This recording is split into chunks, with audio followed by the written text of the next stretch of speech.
Williams just pulled out of Barcelona testing next week, and honestly, this is way worse than it sounds at first. The official line, delays in the FW48 program, pushing for maximum performance, blah blah. But here's what's actually happening. They've been failing crash tests, multiple crash tests. We're talking 3 out of 4 attempts not passing the FIA's mandatory safety checks. That's not a small hiccup, that's a fundamental problem with how the car is built. And the timing couldn't be more brutal. They're losing 3 entire days of the 9 total testing days allowed before the season starts. Alex Albon and Carlos Sainz now get, at absolute best, 3 days each in the car across the Bahrain tests. 3 days to learn a completely new regulation car, figure out the handling, build confidence, work on setup. Meanwhile, every other team is getting their drivers 6 full days of track time. Williams is saying they'll run simulator programs instead, but come on. This isn't just embarrassing, it's potentially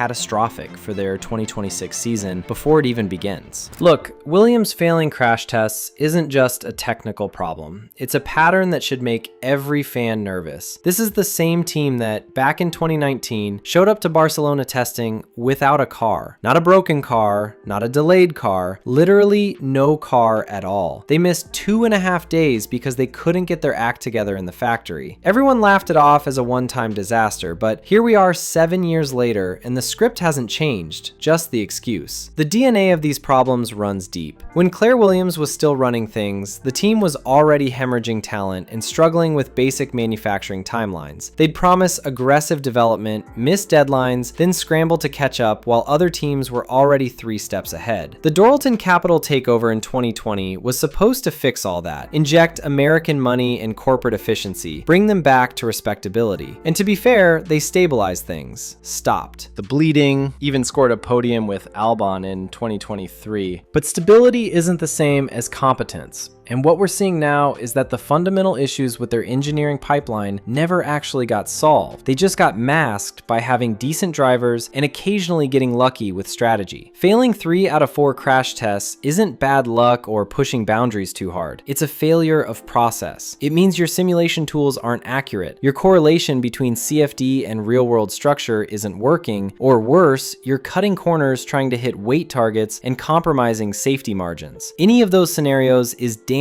for a team that's supposed to be building towards relevance. And the brutal part? Carlos Sainz chose this. He left Ferrari, turned down multiple offers, bet his career on Williams having their stuff together for these new regulations. Right now, he's probably wondering if he just made the biggest mistake of his life. The official statement from Williams talks about pushing for maximum car performance. Like, that's supposed to make us feel better about missing Barcelona. Let me translate that corporate speak for you. They built a car so aggressive that it can't survive hitting a wall without crumbling like a cookie. That's not pushing boundaries, that's miscalculation at the design stage. And the really infuriating part? This was entirely predictable. The 2026 regulations have been public knowledge for years. Every team on the grid knew the crash test standards, knew the timeline, knew what they had to deliver and when. Williams had the same information as Red Bull, the same information as McLaren, the same information as freaking Cadillac, who are literally brand new to this sport. Yet somehow, they're the only ones who couldn't get their car ready. So what's actually going on here? Because this isn't just about a few failed tests. My theory? Williams got greedy with the weight savings and it backfired spectacularly. Remember, the 2026 cars are supposed to be 30 kilograms lighter than the current generation. That's a massive reduction, and every team is scrambling to find those savings without compromising structural integrity. But there's a right way and a wrong way to chase weight targets. The right way is methodical. You shave grams off non-critical components, you optimize your composites, you run extensive simulations before you ever build the physical car. The wrong way is setting an arbitrary weight target in a spreadsheet and then telling your engineers to make it happen, regardless of the physics involved. I'm willing to bet Williams did the latter. They probably looked at where they thought the competitive weight would be, aimed below it to give themselves a performance advantage, and then discovered too late that their carbon fiber layup couldn't handle the impact forces. Now they're stuck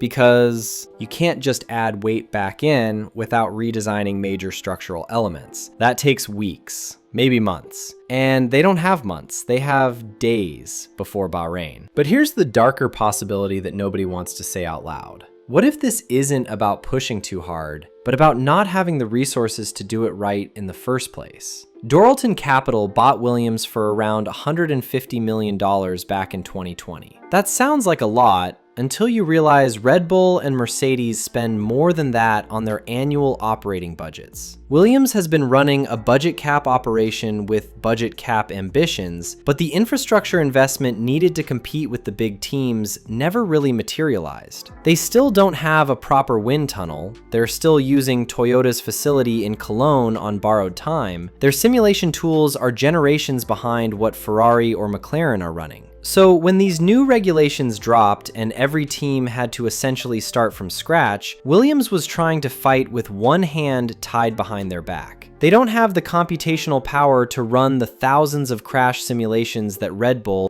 does. They don't have the manufacturing precision that Mercedes has. They're trying to compete in a Formula 1 arms race with a Formula 2 budget, and it's finally caught up with them in the most public way possible. The crash test failures aren't just a technical problem. They're a symptom of systemic underinvestment, and that's not something you fix with a few simulator sessions and some optimistic press releases. So where does this leave Williams? Honestly, in a hole they might not climb out of for years. This isn't a blip, it's confirmation that the infrastructure problems everyone thought were fixed under Doralton are still rotting underneath the surface. And here's my bold prediction. Williams will show up to Bahrain testing, they'll pass the minimum crash test requirements with a reinforced, heavier car, and they'll immediately be 3 to 5 tenths off the pace, because they had to compromise the entire aerodynamic concept to make it safe. Albon will drive his heart out and drag it into the points occasionally, but Sainz, he's going to spend 2026 regretting every conversation he had with James Vowles about their quote-unquote ambitious project. By mid-season, there will be whispers about Carlos exploring exit clauses in his contract. I'll go further. If Williams finishes outside the top 8 in the Constructors' Championship this year, Doralton will seriously consider selling the team rather than continuing to pour money into what's becoming a reputational black hole. The truth is, modern Formula 1 doesn't forgive teams that can't execute at the baseline level anymore. You can be slow and survive if you're competent, look at Haas, but you can't be incompetent and expect patience from sponsors, drivers, or fans. Williams just showed the entire paddock they're still the team that can't get the basics right when it matters most. If you want to catch the latest F1 news before anyone else, hit that subscribe button because this season is going to be absolutely ruthless and I'm not missing a second of it. Now here's my question for you. If you were Carlos Sainz right now, would you publicly back the team and hope they turn it up? Or would you already be having quiet conversations with your manager about what went so catastrophically wrong?